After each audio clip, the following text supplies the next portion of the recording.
Seigneur, nous te remercions pour l'occasion que tu nous donnes d'être ensemble. Merci, Seigneur, pour cette veillée. Merci, Seigneur, parce que tu nous as gardés, éveillés jusqu'à ce matin, Seigneur. Merci, que ton nom soit glorifié, que ton nom soit exalté. Pour ta parole, pour ce message, Seigneur, pour ton soutien sur ce chemin, dans la marche. Sois élevé, Seigneur, sois magnifié, sois glorifié, sois exalté, Seigneur. Parce que nous sommes connus de toi dès avant la fondation de ce monde. C'est pourquoi nous te glorifions, Seigneur, nous t'exaltons. Que la gloire et que l'honneur te reviennent. Pour ces quelques paroles d'exhortation, nous te prions que tu nous conduises et que tu nous diriges, Seigneur. Fais-le pour la gloire de ton Saint-Nom, au nom de Jésus-Christ. Amen. Vraiment que Dieu nous bénisse. Je n'ai jamais voulu parler comme ça, mais il y a pris toujours. Donc j'étais là, je dis, je vais saisir ce que le serviteur, notre frère Badil a dit. Lorsque Aaron a fait le veau d'or, ce n'est pas Aaron seul qui est mort. Lorsque Aaron a fait le veau d'or, ce n'est pas Aaron seul qui est mort. Un jour, David a dit à Joab, va compter le peuple. Il faut aller dénombrer le peuple. Joab dit, ah, David, on n'a jamais fait ça ici. Je te dis, va. Il est allé. Quand il a fini de faire le travail, quand il est venu dire à David, le cœur de David est coupé, boum. Dieu dit, il faut choisir 3 plaies. La famine, la peste, ou bien tu fuis devant tes ennemis. Il faut choisir. David a dit quoi? Je choisis la peste, parce que je sais que tu es miséricordieux. Quand tu vas commencer là, c'est qu'est sûr, tu vas t'arrêter. Mes frères et sœurs, et c'est David seul qui est mort. Lui-même n'était pas mort. Quand l'âge a commencé à frapper le peuple, David a dit, mais c'est moi? Ces gens, ils ont fait quoi? C'est moi.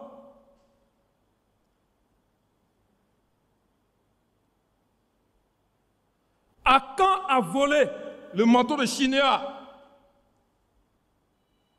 Il a volé Akan.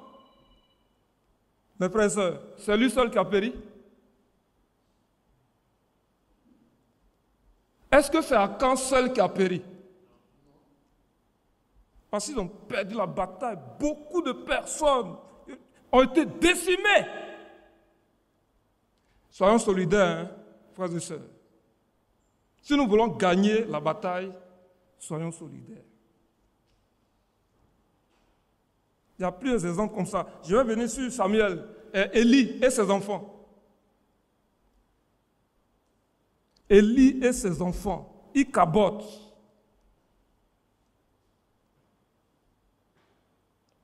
C'est le résumé de ce que je veux dire. Et il est 3 heures. Ichabod.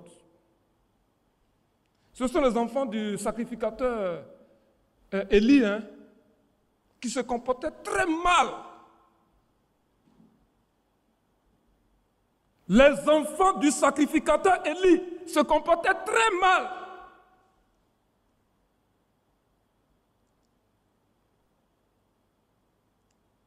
Mais qui sont ceux qui ont payé? Le peuple.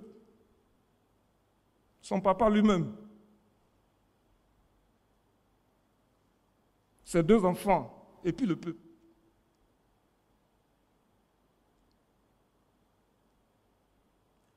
Donc, frères et sœurs,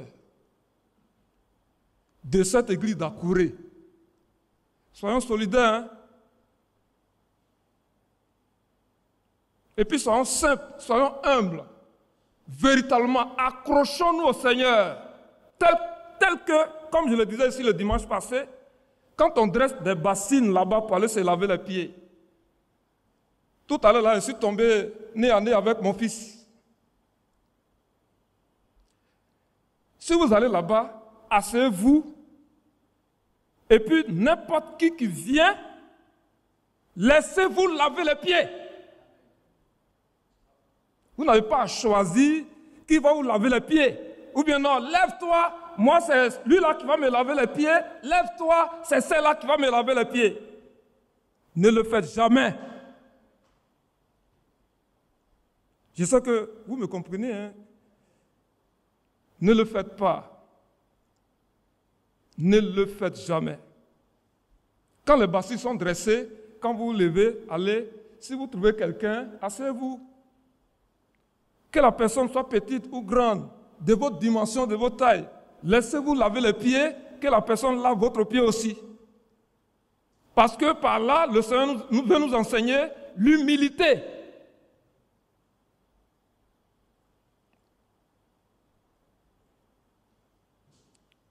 Le Seigneur veut nous enseigner l'humilité.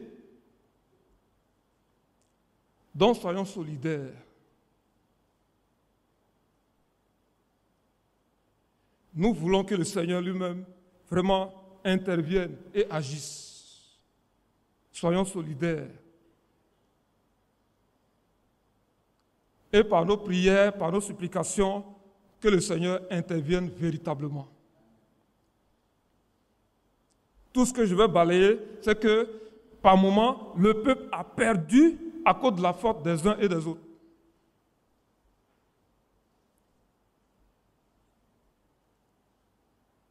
On peut citer beaucoup d'exemples. Hein. Je vais m'arrêter là. 1 Samuel.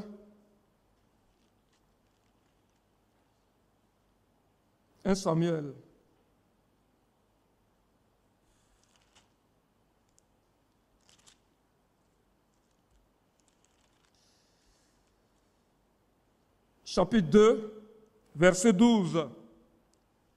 Les fils d'Élie étaient des hommes pervers. Ils ne connaissaient point l'Éternel. Et voici quelle était la manière d'agir de ces sacrificateurs à l'égard du peuple. Lorsque quelqu'un offrait un sacrifice, le serviteur du sacrificateur arrivait au moment où l'on faisait cuire la chair, tenant à la main une fourchette à 3 dents. Il piquait dans la chaudière, dans le chaudron, dans la marmite ou dans le pot. Et tout ce que la fourchette amenait, le sacrificateur le prenait pour lui. C'est ainsi qu'ils agissaient à l'égard de tous ceux d'Israël qui venaient à Silo. Même avant qu'on fasse brûler la graisse, le serviteur du sacrificateur arrivait et disait à celui qui offrait le sacrifice: donne pour le sacrificateur de la chair à rôtir. Il ne recevra de toi point de chair cuite. Et c'est de la chair crue qu'il veut. Et si l'homme lui disait: quand on aura brûlé la graisse, tu prendras ce qui te plaira. Le serviteur répondait: non, tu donneras maintenant. Sinon, je prends de force. Ces jeunes gens se rendaient coupables devant l'Éternel d'un très grand péché parce qu'ils méprisaient les offrandes de l'Éternel. Verset 22. Élie était fort âgé et il apprit comment ses fils agissaient à l'égard de tout Israël. Il apprit aussi qu'il couchait avec les femmes qui s'assemblaient à l'entrée de la tente d'assignation. Il a dit: pourquoi faites-vous de telles choses? Car j'apprends de tout le peuple vos mauvaises actions. Non, mes enfants, ce que j'entends dire n'est pas bon. Vous faites pécher le peuple de l'Éternel. Si un homme pêche contre un autre homme, Dieu le jugera. Mais s'il pêche contre l'Éternel, qui intercédera pour lui? Et ils n'écoutaient point la voix de leur père, car l'Éternel voulait les faire mourir. Ils n'écoutaient pas. Quand les gens viennent pour offrir les sacrifices, normalement on doit offrir, on égorge, la graisse on brûle, on offre tout à Dieu d'abord, après maintenant on donne la chair aux sacrificateurs. Mais eux là, ce n'est pas le problème. Hein? Avant qu'on ne brûle la graisse, ils viennent avec leur fourchette dans la marmite là. Ils mettent fourchette dans la marmite, tout ce qui sort là. Ils envoient ça. Quand celui qui est venu faire l'offrande dit, mais il faut patienter, non, on ne patientera pas. Le sacrificateur ne veut pas de la viande cuite. Il veut la viande fraîche. Fais vite. Il ne respectait même pas l'ordre. Et puis, il couchait avec les femmes qui étaient à l'entrée de la tente. Et ça déplaisait le Seigneur. Mais leur papa n'a pas été ferme. On va continuer. Hein? Parce que quand Dieu va lui faire le reproche, il va dire, mais toi tu aimes tes enfants plus que moi. Donc c'est comme ça les enfants d'Élie se comportaient. Le souverain sacrificateur Élie. Ce n'est pas les enfants de n'importe qui, mais les enfants d'Élie. Ils connaissent bien la loi. Ils connaissent bien ce qu'il faut faire pour plaire au Seigneur. Ils connaissent bien la volonté du Seigneur. Ils connaissent bien le chemin à emprunter pour être aimés de Dieu. Mais ils agissent mal. Ils n'écoutent personne. C'est comme ça qu'ils agissaient.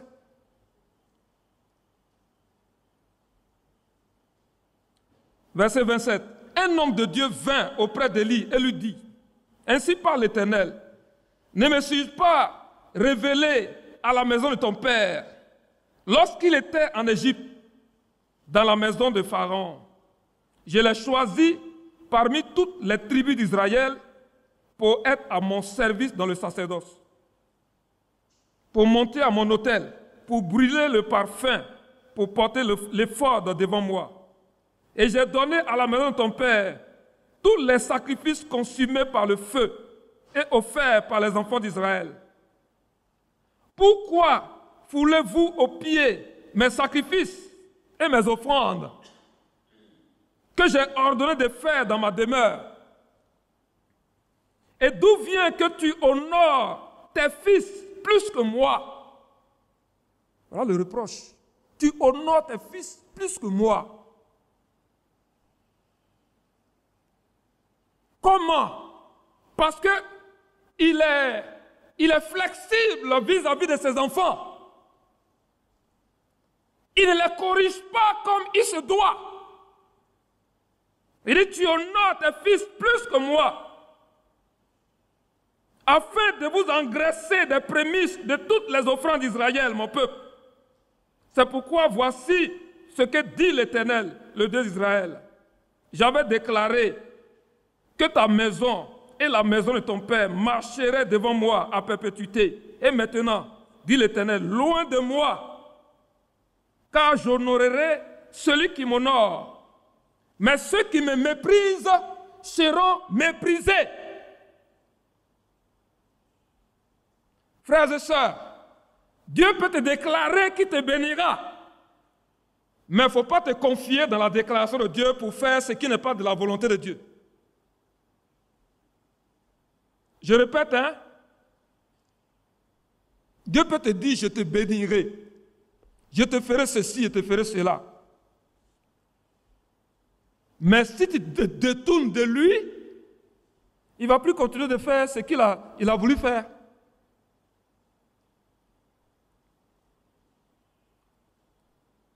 S'il t'a fait des promesses, accroche-toi et demeure ferme dans les voies du Seigneur pour que les promesses s'accomplissent. Sinon, tu ne verras pas ces promesses s'accomplir. L'exemple ici, hein, Il dit à Élie, j'avais dit ça, mais à cause du comportement de tes enfants là, je ne te ferai plus ça. Je t'avais dit cela, je t'avais dit ceci, mais je ne ferai plus parce que tu me déshonores. Ceux qui me méprisent seront méprisés. Voici le temps arrive où je retrancherai ton bras et le bras de la maison de ton père, en sorte qu'il n'y aura plus de vieillard dans ta maison. Tu verras un adversaire dans ma demeure, tandis qu'Israël sera comblé de biens par l'Éternel. Il n'y aura plus jamais de vieillard dans ta maison. Je laisserai subsister auprès de mon autel l'un des tiens, afin de consumer tes yeux et d'attrister ton âme. Mais tous ceux de ta maison mourront dans la force de l'âge. Et tu auras pour signe ce qui arrivera à tes deux fils, Ophni et Phiné. Ils mourront tous les deux le même jour. Je m'établirai un sacrificateur fidèle qui agira selon mon cœur et selon mon âme. Je lui bâtirai une maison stable et il marchera toujours devant mon oint. Frères et sœurs,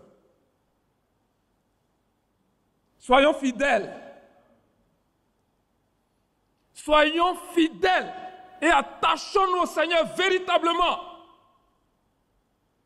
Parce qu'en ces temps de la fin, Dieu veut restaurer, il veut rétablir, il cherche une épouse meilleure. C'est ce que Dieu veut faire.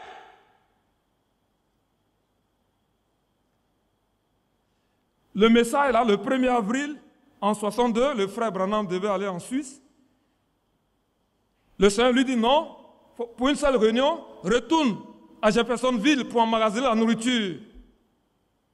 Le 2, le frère Franck dit que ça met 8 heures de temps entre l'Amérique et puis l'Allemagne. 8 heures de temps. Et il a dit que c'est à peu près en même temps qu'il parlait au frère Branham, il lui a dit la même chose.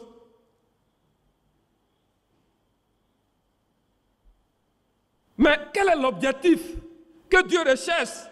C'est le rétablissement. Il faut que nous soyons rétablis, restaurés, fidèles. C'est l'objectif de ce message. Je m'établirai un sacrificateur fidèle. Soyons fidèles. Ne mentons pas les uns aux autres. Ne nous manquons pas des uns aux autres. Ne soyons pas orgueilleux. Ne pensons pas que nous sommes au-dessus des autres. Non. Soyons humbles. Quel que soit notre titre, hein?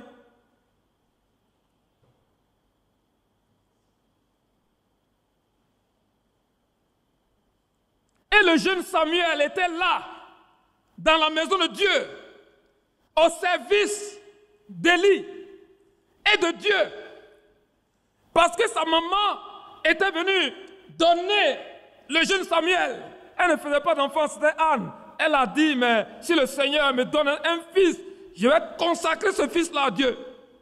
Et il était là.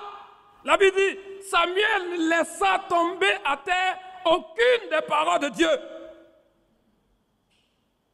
Et il dormait à côté de l'arche, dans le temple. Et Dieu a appelé l'enfant. Samuel, Samuel, il s'est levé, il a couru, il est venu vers son papa, Élie. Il dit, tu m'as appelé? Il dit, non, je ne t'ai pas appelé, mon fils. Il faut retourner te coucher. Passant ce temps-là, vision, voix de Dieu, tout ça, c'est rare. Dieu est venu encore. Samuel, Samuel, l'enfant a couru encore. Allez vers son papa. Papa, tu m'as appelé. Il dit, non, je ne t'ai pas appelé. Retourne te coucher. Le vieux ne sait même pas que c'est Dieu qui est en train d'appeler l'enfant encore. Samuel, Samuel, il a couru encore. Tu m'as appelé. C'est là qu'il a compris, troisième fois là. C'est là que le souverain sacrificateur a compris que c'est Dieu qui appelle l'enfant. Il dit, va, couche-toi. Et si quelqu'un t'appelle, il faut dire, ton serviteur écoute. Il faut retourner. Frères et sœurs, l'Éternel vint se présenter et il appela comme les autres fois, Samuel, Samuel. Et Samuel répondit, parle, car ton serviteur écoute. Alors l'Éternel dit à Samuel, voici, je vais faire en Israël une chose qui étourdira les oreilles de quiconque l'entendra.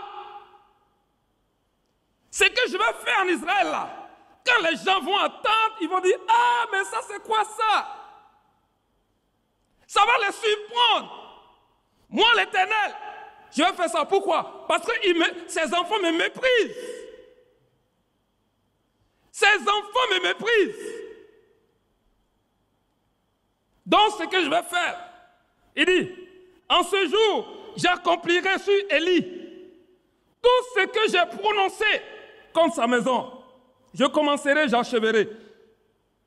Je lui ai déclaré que je veux punir sa maison à perpétuité à cause du crime dont il a connaissance et par lequel ses fils se sont rendus méprisables sans qu'il les ait réprimés.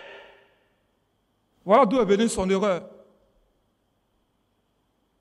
Ses enfants se comportent mal et puis il ne les réprime pas.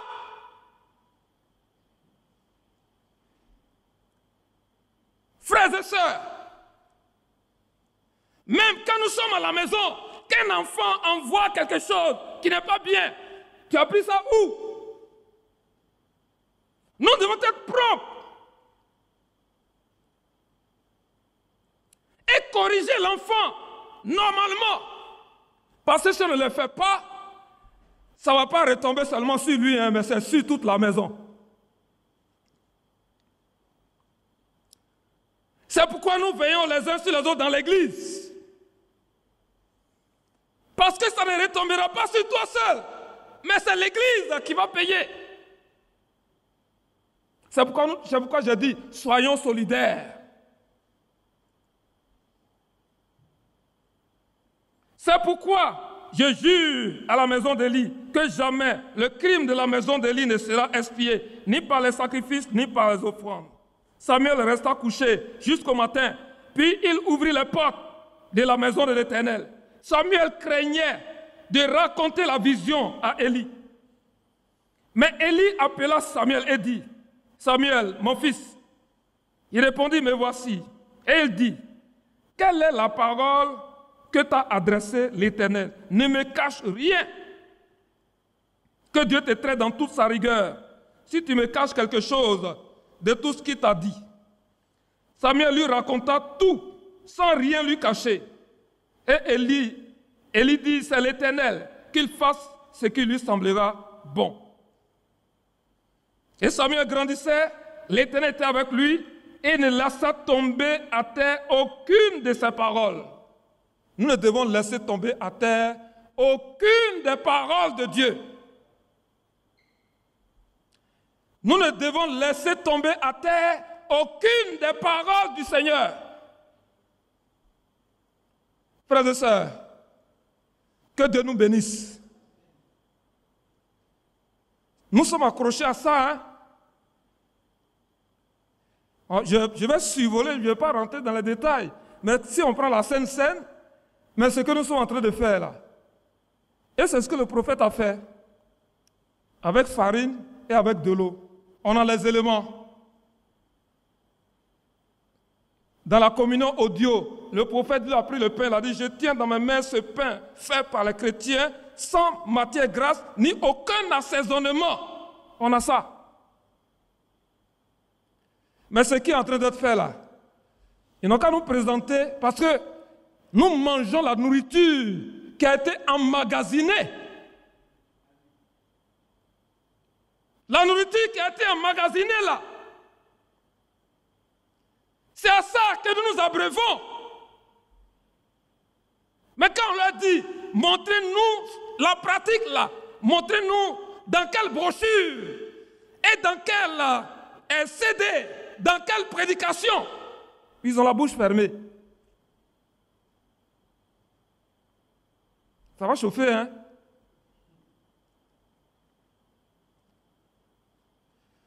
Parce qu'en même temps que tu dis de faire ça, tu ne veux pas nous dire que Branham a prêché bibliquement le repas du Seigneur.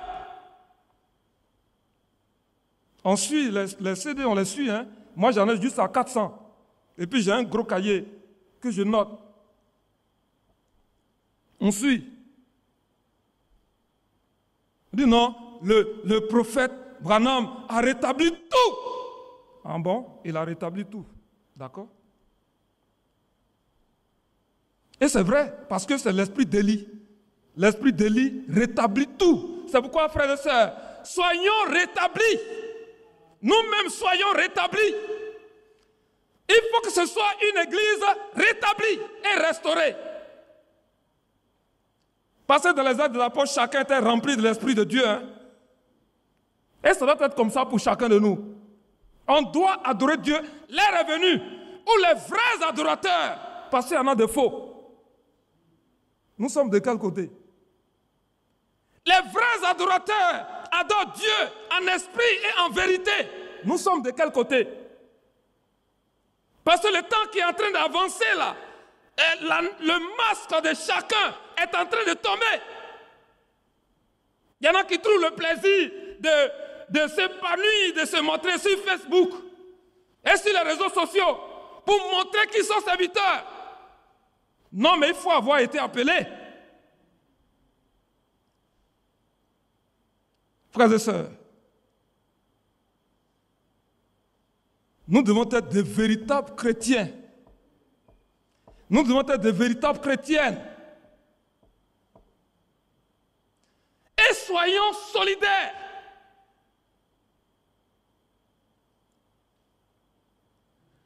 Parce que Dieu peut décanter une situation à cause de toi, à cause de tes prières. Dieu peut décanter une situation. Il dit, je vais détruire Jérusalem, mais je cherche une voie qui se tient à la brèche en faveur de Jérusalem, mais je n'en trouve pas. Tu perds cette voie-là pour le foyer, pour la maison, pour ton service, pour le pays, pour la nation, le milieu dans lequel tu te trouves. Comment Joseph peut rentrer chez Potiphar et puis la vie chante dans la maison? Le païen, il se rend compte que celui qui est venu là, ce n'est pas possible. Joseph, un esclave. Mais il est venu, je l'ai acheté, c'est vrai. Mais mes avoirs là, vraiment tout commence à changer. Ça là, vraiment, c'est un enfant de Dieu. Partout où il va, la présence de Dieu est en lui. Il transporte la bénédiction partout où il s'en va. Mes frères, s'il n'a pas Dieu en lui, il transporte quoi? La mort. Partout où il s'en va là, il arrive encore, c'est pas là, c'est les problèmes, c'est la difficulté.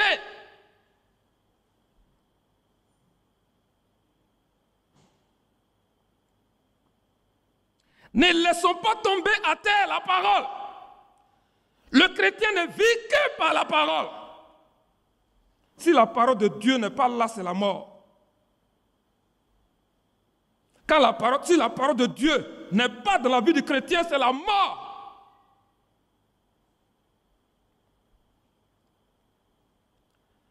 Frères et sœurs, voilà ce que Samuel faisait. Maintenant, qu'est-ce qui va se passer? Israël sortit à la rencontre des Philistins pour aller à la guerre maintenant, pour combattre. Ils campèrent, je suis au chapitre 4, près de Bénézer. Et les Philistins campèrent à Aphek. Les Philistins se rangeaient en bataille contre Israël. Et le combat s'engagea. Israël fut battu par les Philistins. Attends, est-ce que c'est les deux fils du souverain sacrificateur qui ont été battus ici? Mais pourquoi Israël a été battu? à cause des deux enfants là, Ophni et puis Phiné. Leur comportement là. Ce qu'ils faisaient dans le temple, le mépris de l'offrande de Dieu, à cause de ça, Israël a perdu la guerre. Frères et sœurs, Israël fut battu. Pourtant, c'est le peuple de Dieu. Qui peut combattre Dieu et puis vaincre Dieu? Non. Il est l'Éternel des armées. Et il n'a jamais perdu une seule bataille. Israël fut battu par les Philistins qui tuaient sur le champ de bataille environ 4000 hommes à cause de deux personnes. On va dire, ah mais Dieu vraiment il est sévère. Hein? Deux personnes ont péché. S'il tue les deux personnes là, c'est pas fini. Mais à cause de deux personnes là, 4000.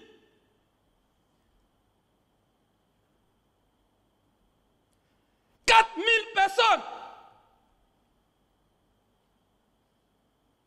C'est pourquoi j'ai dit, soyons solidaires. Hein.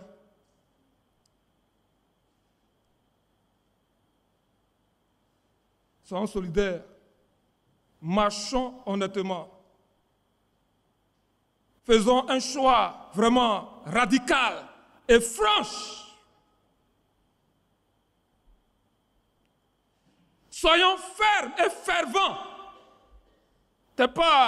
On n'est pas arrivé à un temps où il faut balbutier. Non, tout doit être clair. Ou bien c'est la vérité, ou bien ce n'est pas la vérité. Ou bien nous sommes chrétiens, ou bien nous ne le sommes pas.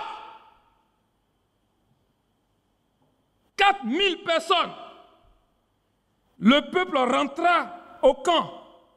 Et les anciens d'Israël disent, pourquoi l'Éternel nous a-t-il laissé battre aujourd'hui par les Philistins? Allons chercher à Silo l'arche de l'alliance de l'Éternel. Qu'elle vienne au milieu de nous et qu'elle nous délivre de la main de nos ennemis.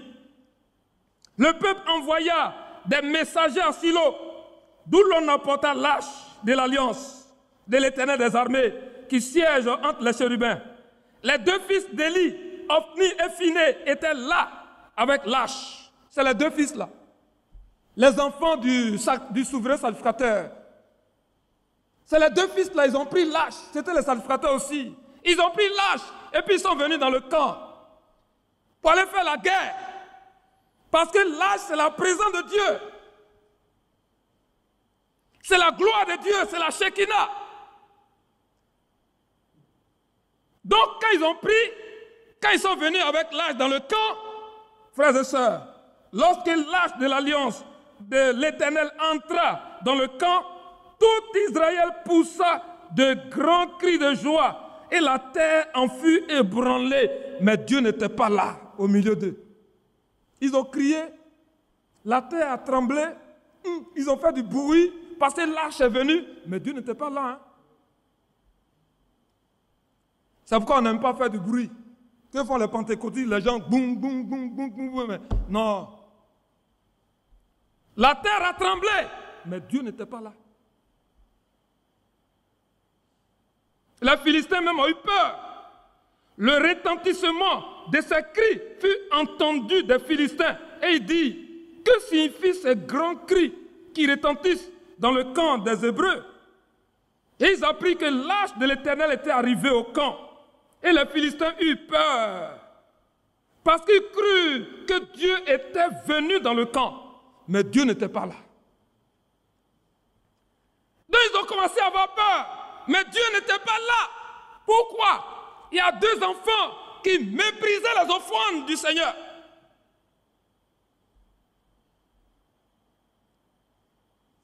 Malheur à nous, dit-il, car il n'en a pas été ainsi jusqu'à présent. Malheur à nous, qui nous délivrera de la main de ces dieux puissants. Ce sont ces dieux qui ont frappé les Égyptiens de toutes sortes de plaies dans le désert. Fortifiez-vous et soyez des hommes philistins, de peur que vous ne soyez asservis aux Hébreux, comme ils vous ont été asservis. Parce que c'est la guerre. Celui qui gagne, il devient maître. Et puis celui qu'on gagne, il est réduit. Il est tributaire. Les Philistins livraient bataille et Israël fut battu. Chacun s'enfuit dans sa tente. La défaite fut très grande et il tomba d'Israël 30 000 hommes de pied. 30 000. La première bataille, c'était 4 000. Maintenant, quand ils sont repartis avec lâche, maintenant c'est 30 000. Ça fait 34 000 personnes. Encore de deux individus. Hein? Parce que deux individus sont en train de déconner devant Dieu.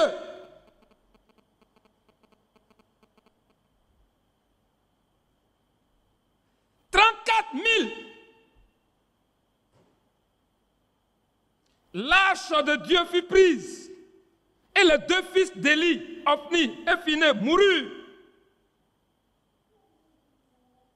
Un homme de Benjamin accourut du champ de bataille et vint à Silo le même jour, les vêtements déchirés et la tête couverte de terre.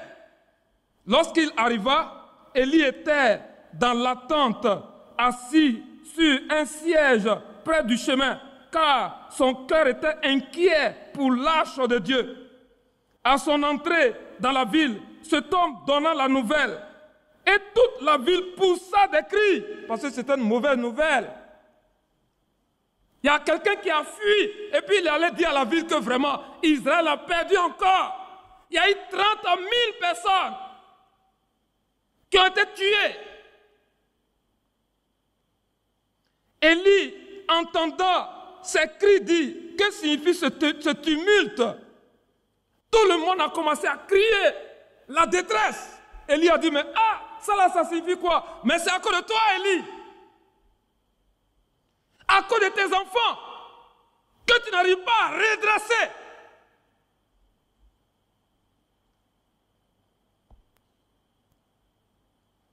Marchons bien, hein? Que Dieu nous bénisse. Que Dieu nous bénisse. Marchons bien. Il ne faut pas dire, moi je m'en fous, je suis un membre, je suis assis à mon petit coin. Non, non, non, non, non. Ta présence compte. Ta position compte. Dans l'église, ta position compte. Dans ta maison, ta position compte. Le témoignage. Parce que ceux qui nous ont précédés ont tout abandonné pour garder, préserver le témoignage. Ça compte, frères et sœurs. Aussitôt l'homme vint apporter la nouvelle à Élie. Or, Élie était âgé de 98 ans. Il avait les yeux fixes et ne pouvait plus voir. C'est un homme âgé. Il avait 98 ans. L'homme dit à Élie, j'arrive du champ de bataille et c'est du champ de bataille que je me suis aujourd'hui enfui. Élie dit, que s'est-il passé, mon fils? Celui qui a apporté la nouvelle dit en réponse, Israël a fui devant les Philistins et le peuple a éprouvé une grande défaite. Et même tes deux fils, Ophni et Phiné, sont morts. Et l'arche de Dieu a été prise. À peine eut-il fait mention de l'arche de Dieu qu'Élie tomba de son siège à la renverse, à côté de la porte.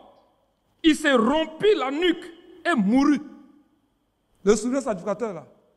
Dès qu'il a appris qu'ils ont pris l'arche, l'homme de 98 ans là, il est tombé à la renverse. Sa nuque a été brisée. Il est mort sur place. Car c'était un homme vieux et pesant. Il avait été juge en Israël pendant 40 ans. Sa belle-fille, femme de Phiné, qui était enceinte et sur le point d'accoucher, lorsqu'elle entendit la nouvelle de la prise de l'arche de Dieu et de la mort de son beau-père et de celle de son mari, elle se courba et accoucha. La femme qui était enceinte là, qui était sur le point d'accoucher, quand elle a appris qu'ils ont pris l'âge, son beau-père est mort, son mari est mort, sur place là, elle a accouché. Le nom qu'elle a donné à l'enfant là, c'est le titre de ce que je suis en train de dire là, Ichabod.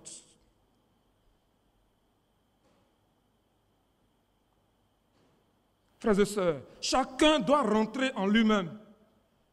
À partir de quel moment la présence de Dieu n'est plus dans ma vie? À partir de quel moment je ne reçois plus la visitation du Seigneur?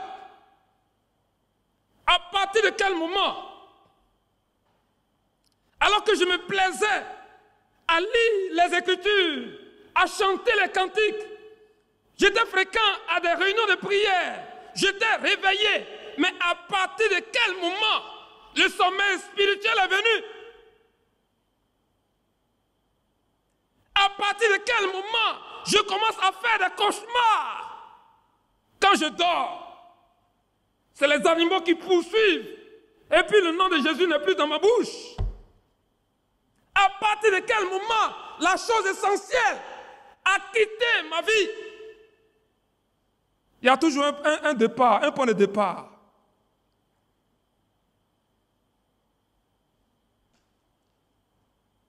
Frères et sœurs, la belle-fille a accouché sur place.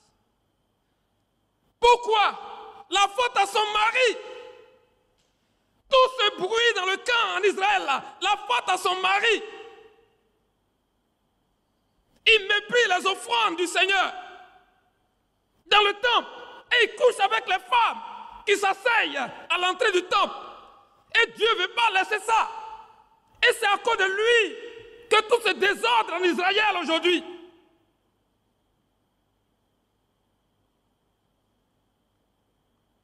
Mais s'il ne pensait pas à lui seul, s'il pensait au peuple, il allait se sanctifier.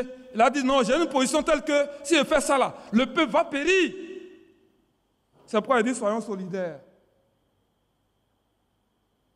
Je vais finir. Hein? Elle accoucha, car les douleurs la surpris. Comme elle allait mourir, les femmes qui étaient auprès d'elle lui disent, ne crains point, car tu as enfanté un fils. Mais elle ne répondit pas et n'y fit pas attention. Elle appela l'enfant Ichabod en disant, la gloire est bannie d'Israël à cause de la prise de l'âge de Dieu et à cause de son beau-père et de son mari. Elle dit, la gloire est bannie d'Israël car l'âge de Dieu a été prise. À partir de quel moment tu as fait ce constat dans ta vie? Le zèle, les prières, l'ardeur dans le Seigneur, le combat spirituel. À partir de quel moment tu te rends compte que tu es désarmé? Il faut revenir. Ce que Dieu attend là, c'est la repentance.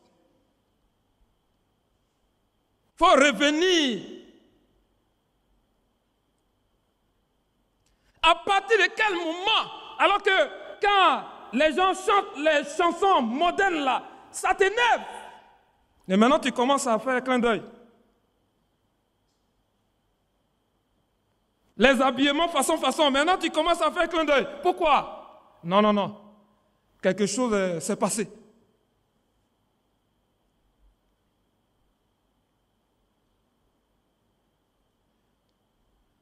Vraiment que Dieu nous bénisse. Et qu'il nous fortifie. Il soit avec nous. Et que nous soyons des hommes et des femmes de prière. Que les maisons soient des maisons de prière et de supplication. Veillons à tout dans nos maisons. Et quand un enfant doit être corrigé, corrigeons-le. Il ne mourra pas. Il faut le redresser normalement. Frères et sœurs, si quelqu'un me voit en train de marcher mal, reprenez-moi. C'est ça l'amour. Si vous m'aimez, c'est ce que vous allez faire. Frère Moïse, non. C'est comme si, c'est comme ça. C'est comme ça on fait, c'est comme ça on marche. Quand tu le fais là, tu te protèges toi-même, hein, et puis tu me protèges aussi. C'est pourquoi la Bible dit, veillons les uns sur les autres.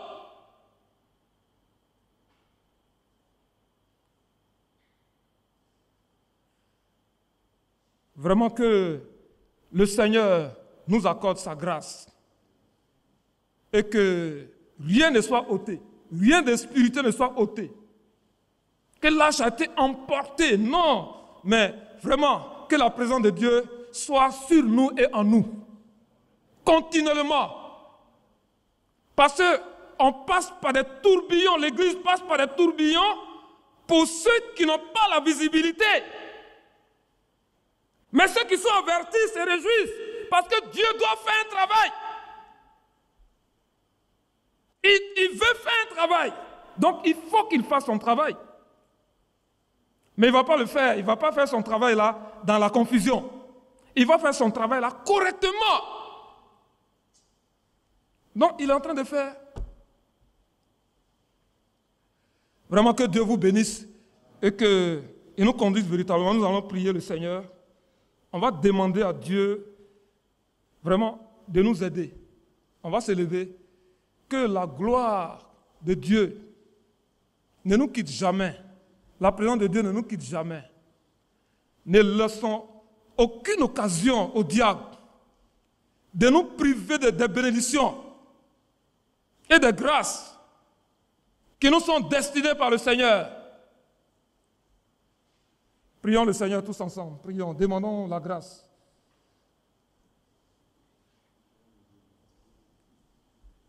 Seigneur, nous demandons ta grâce. Ce qui s'est passé dans ce livre-là, le comportement des enfants de ton serviteur Élie, nous interpelle. Ô Seigneur, c'est que la nouvelle qui est venue dans le camp les a vraiment étourdis, comme tu l'as dit. Mais ce n'est pas ces deux enfants seulement qui ont payé. Toute l'assemblée. Seigneur, nous te supplions de nous accorder ta grâce. Aide-nous, Seigneur, afin que chacun se détourne de ses iniquités, de ses péchés, Seigneur, de ses fautes. Rends-nous humbles, Père. Éloigne-nous du mal. Dans l'assemblée, dans les foyers, dans nos maisons. Partout nous serons, Seigneur. Éloigne-nous du mal. Accorde la sagesse et l'intelligence à chacun de nous, Seigneur, afin que nous soyons toujours sur ta voie, sur ton chemin. Je t'en supplie, Seigneur. Oh Dieu de bonté, fais grâce. Accorde ta grâce, Seigneur. Donne-nous la sagesse et l'intelligence, afin d'être conduits sur ton chemin, par ton Saint-Esprit, Seigneur. Parce que c'est par l'Esprit qu'on gagne les batailles. La chair ne peut rien faire. Tu as dit à Zorobabel, ce n'est pas par ta force. Et ce n'est pas par ta puissance, mais c'est par mon esprit. David ne pouvait rien faire devant Goliath, alors que cet homme lançait des défis pendant plusieurs jours. Accorde la différence, Seigneur, fais la différence. Et remplis de ton Esprit Saint, Seigneur. Parce que nous avons des batailles à mener. Je te prie de nous aider, d'armer chacun de nous, Seigneur. Je te prie d'intervenir efficacement pour ce lieu que tu nous as donné,